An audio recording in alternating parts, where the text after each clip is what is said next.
Panorama group, जो सोचता है वो करता है। भारत लाइव ने आपको बताया था कुछ दिन पहले ही कि सीट शेयरिंग का समझौता जैसे ही एक दूसरे से बातचीत के दौर में आएगा, उसके बाद से मामला और उलझता चला जाएगा।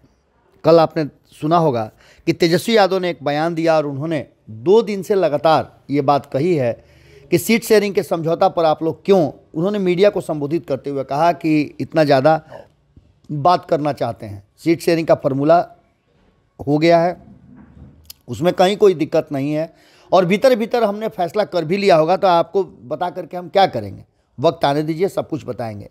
इसी तरह से एक निजी चैनल द्वारा टीवी डिबेट में भी राष्ट्रीय जनता दल के और जनता दल यूनाइटेड के नेता तो पहुंच ही नहीं रहे हैं। राष्ट्रीय जनता दल की तरफ से कहा गया कि सीट शेयरिंग का समझौता बहुत बड़ी बात नहीं है, लेकिन ये मामला इतना ज़्यादा उलझ गया है कि अब इससे बाहर निकलना बड़ा मुश्किल नज़र आ रहा है और इस पर नीतीश कुमार को खास करके समझाना और भी ज़्यादा मुश्किल है, क्योंकि नीतीश कुमार की टीम ने ये बात खुल करके कह दिया है कि वो अपनी 17 सीटों पे कोई समझौता नहीं करेंगे। बाकी बची एक सीट जो हार गई थी जनता दल यूनाइटेड, उस सीट पर भी उसकी दावेदारी पक्की है। लेकिन इसके साथ साथ आपको बता दें कि जनता दल यूनाइटेड की जीती हुई 16 सीटों पर रार होना हम पहले से बता रहे हैं कि तय था, क्योंकि कई ऐसी सीटें थी जो 2019 में जनता दल यूनाइटेड ने राष्ट्रीय जनता दल को हराकर या फिर कांग्रेस को हरा करके जीती थी। अब ऐसी स्थिति में आप समझ सकते हैं कि इनको समझौते के तहत मानना कितना मुश्किल होगा।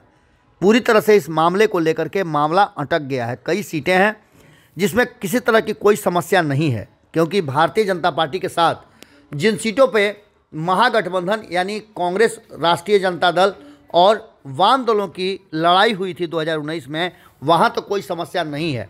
लेकिन वो सीटें जो नीतीश कुमार जीत करके आए हैं 16, उन सीटों पर अक्सर कहा जा रहा है कि समस्याएं बढ़ती जा रही है।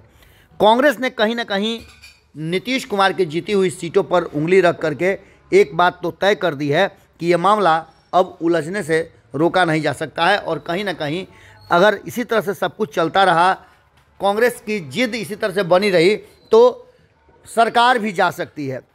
इन सारी बातों को लेकर के औरंगाबाद, किशनगंज, सासाराम और अन्य सीटों पर तो कोई दिक्कत नहीं है, लेकिन 2 ऐसी सीटें हैं जिन सीटों जनता दल यूनाइटेड की जीती हुई सीट कटिहार, मधुबनी, पूर्वी चंपारण और नवादा जैसी सीटें हैं जिस पर कहीं ना कहीं चल रहा है पूरा मंथन। आपको बता दें कि खास करके कुछ ऐसी सीटें हैं जिस पर कांग्रेस का दावा करना और वाम दलों का दावा करना रास नहीं आ रहा है नीतीश कुमार को। ऐसी स्थिति में आप समझ सकते हैं कि ये मामला कितना टेढ़ा है, जहां एक तरफ आपको याद होगा कि भारतीय जनता पार्टी अपनी जीती हुई सीटें भी नीतीश कुमार के लिए छोड़ने के लिए तैयार थी, वहीं दूसरी तरफ महागठबंधन या INDIA गठबंधन में ये पेंच फंसता हुआ नज़र आ रहा है। ऐसी स्थिति में नीतीश कुमार के लिए और नीतीश कुमार को इन परिस्थितियों में INDIA गठबंधन में रोकना कितना मुश्किल होगा, ये आप अच्छी तरह से समझ रहे हैं। मामला धीरे धीरे करके अब जगह पर आ रहा है और सीट शेयरिंग का समझौता, जैसा कि हमने पहले भी आपको बताया था, ये सबसे टेढ़ा खीर है और यहाँ आकर के मामला उलझ जाएगा। अब ऐसी स्थिति में ये भी देखना दिलचस्प होगा कि अगर लालू प्रसाद, तेजस्वी यादव और नीतीश कुमार के बीच हुई बात नहीं बनी, अगर बात बिगड़ गई है, तो एक बात तो समझ लीजिए कि इन सीटों के फेर में जो कांग्रेस का हट है वो सरकार पर भी असर डालेगा और सरकार भी जा सकती है। पनोरमा ग्रुप, जो सोचता है वो करता है। अगर ये वीडियो पसंद आई और वह बिहार के राजनीति और बिहारियत से सरोकार रखेनी तो सब्सक्राइब बटन दबा के चैनल के सब्सक्राइब कर ली। ओजे एगो घंटी बा, ओकरा बटन दबा देला से कुल सटीक और मारक खबर रुआ मुफ्त में मिल जाई।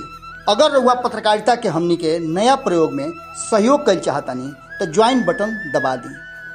पेटीएम नंबर नोट कर ली 9386816700। धन्यवाद।